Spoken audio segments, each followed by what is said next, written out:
best entertainment on the earth. Tune in for Comics with Perch. Hey everybody, this is Perch, and talking about comics you enjoy. Well, they're not me, in this case, a viewer enjoyed this comic, and so we're going to talk a little bit about it. And watch how I have, it's a one-sided conversation, but a mail's going to come in, I'm going to answer it. And note, I'm not going to call the person who wrote in a dumbass, even though we have wildly differing views on the comic. Not that, you can do whatever you want, of course, but I'm just, for point of observation, here we go. I think it's helpful, by the way, and I encourage everybody to do this. If you have a very hardened belief in something, without revealing it, go and listen to somebody take the opposite perspective. Listen to somebody make their case for something that you disagree with. But again, don't go in an argument. Don't go in like, I think, let's say you hate Biden.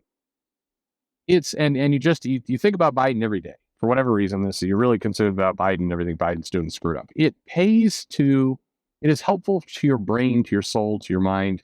It's helpful even, it's going to sound weird, for your own hatred to go and talk to somebody who likes Biden. But don't enter into the conversation like an argument. And with politics, it's almost impossible not to. So this is not the best example. It's better with comic books like we're about to do. Listen to somebody, let that person present their case. If you go into it saying, I hate Biden, what about you? Then you're framing up an argument. Just let somebody say their piece without knowing what you think at all, and it just gives you some things to think about. In many cases, it will harden your opinion, but you'll have more facts around it. It's healthy. This is healthy human behavior. It's not healthy to go into your bubble and just stay there.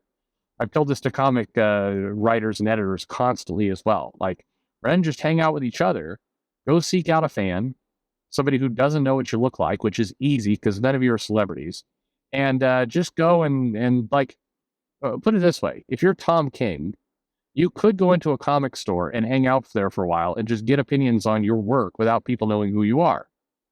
Try it.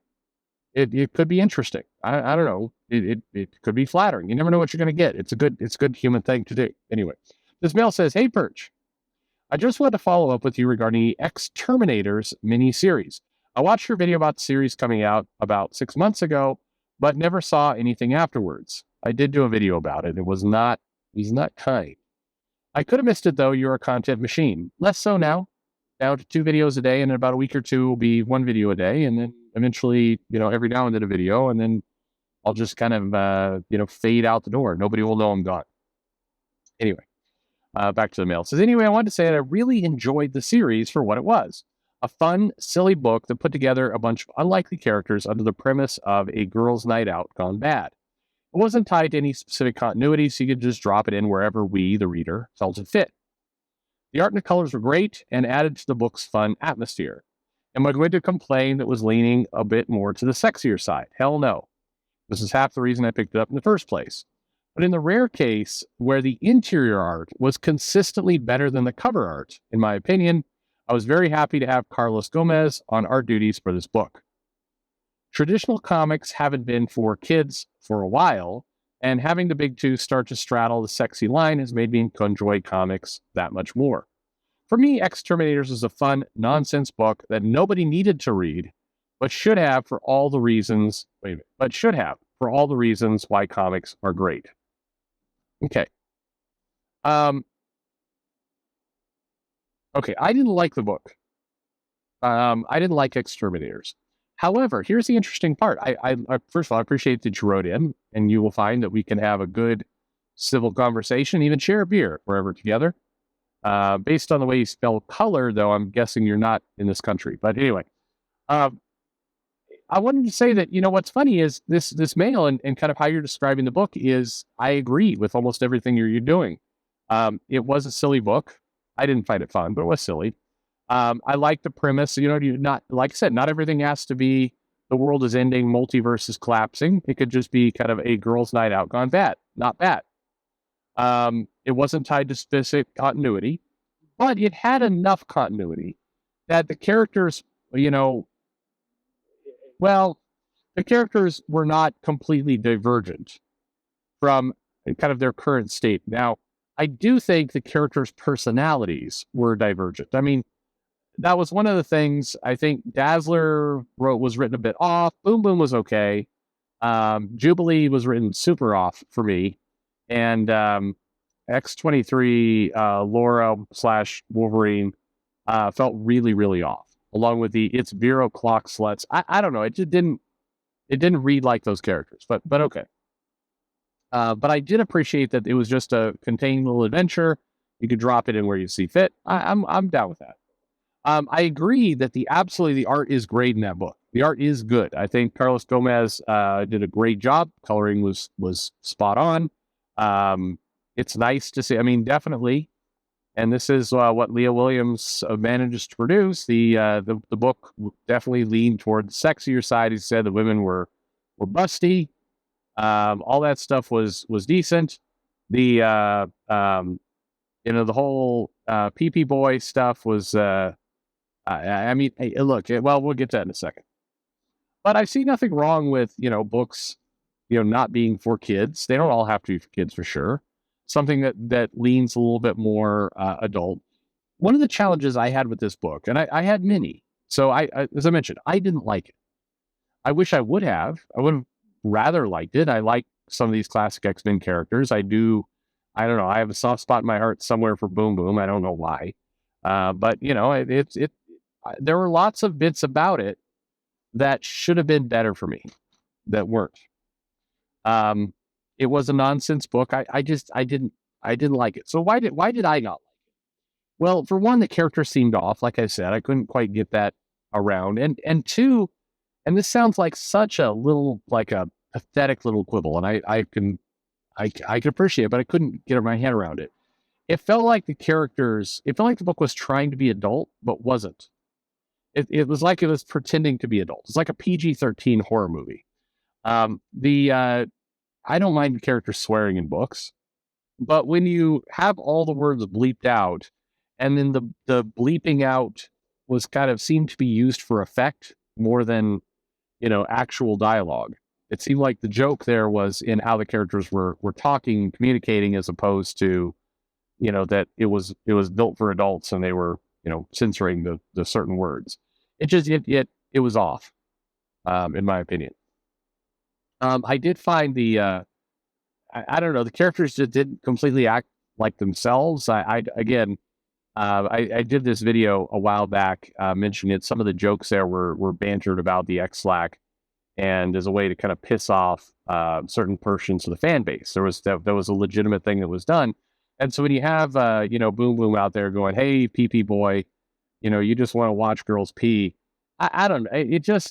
At that point the book was absurd, so it did fit within what it was trying to be.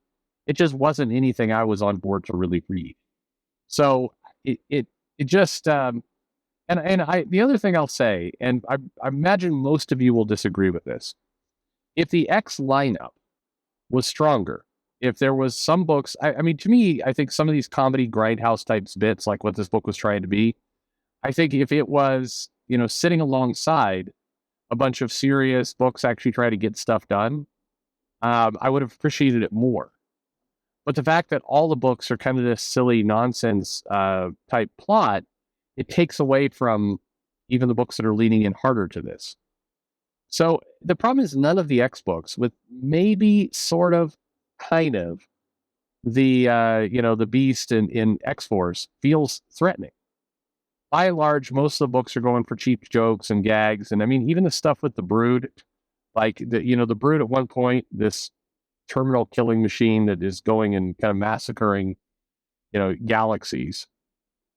And, but they can't help in the issue to have, little bits of Brood, Brew, who's kind of king of the Brood, teaching the Brew how to do the Thriller dance from Michael Jackson, and Liliana Magic going, "Oh my God, they know Thriller," and then kind of dancing with the Brood. Like that kind of stuff. It's that MCU level of humor, but worse. And so when you have that going on in the books, that's in the main X-Men book. It's like it can't all be silly. And that's kind of how it comes across, where it's everything is silly. And if you had some of the, you had some of the main books being a little bit more serious, a little bit more driven, then you could do something like X-Terminators and it would have a different tone, and I would appreciate it more. But unfortunately, when everything is being goofy, and then you have a book that's like a little bit more goofy than the rest of the titles that are goofy, it just it loses something for me. I don't know if I read this title in isolation, not reading the regular X books, if it would have been more fun. I don't know. I kind of hate that it came to this because, I am a fan. I liked Next Wave. I thought that Warren Ellis book was funny. That Warren Ellis book came with tons and tons of humor that was a little bit more thought through, I think. But still, just kind of some decent gags, some other things. Did it destroy aspects of continuity? Absolutely. Took Monica Rambeau and indicated that she was basically a serving winch for the Avengers. And of course, that wasn't in continuity. That wasn't what actually happened. But still, I think there was, I enjoyed the book. But while that book came out, you had Civil War and you had a bunch of very serious things happening in the Marvel Universe. So the book sat along well. In this case, as I said, I think this book would play better for me if more parts of the other line were doing okay. But I'll go back to something you said. The art was wonderful. I think it was great, not just because there are boobs, rolling around everywhere, but because it was actually really good, crisp art. I thought it was really well done. So I appreciate that you liked it. I wanted to like it. I do. I'll also throw out there, and I've got a track record of this long before people just started hating on, X-Terminators because of the PP joke. I've not been a fan of Leah Williams. I didn't like Leah Williams on X Factor. I didn't like Leah Williams on Mary Jane. I don't enjoy, whatever it is. I just don't enjoy Leah Williams' humor. It doesn't work for me. I'm not a fan. Don't wish her ill. Don't want to post lots of videos. Leah Williams sucks. Nothing like that. It's just not a fan. So, I'm glad you liked the book. That's awesome. And thanks for writing in. And I'm totally with. If you're enjoying the book, that's awesome. So glad to hear it. So let me know. What about the rest of you out there? Did you enjoy the book? Not enjoy the book? I will say the criticism for X-Terminators was overblown. A bunch of people reacted to a couple panels and then made videos about it. It was like the worst thing in the world. And I do think I will, for what it's worth, I found the humor in that book stupid. The people who are suddenly ran to their fainting couches because somebody made fun of, misogynistic men. It can also just be a bad joke, which it was, rather than being kind of the worst thing in the world, clearly an affront to, the male species and feminism and all. It can also just be stupid. It doesn't have to be all those other things, and I don't think it was. So anyway, there you have it. That's my answer. So what books are you enjoying that you think other people would like or not like? Write in. Tell me about it. Let's talk about it. If we were in a comic shop, we'd have this debate. And like I said, I would buy you a beer and we'd all be happy. Enjoying comics, as it should be. Thanks for listening.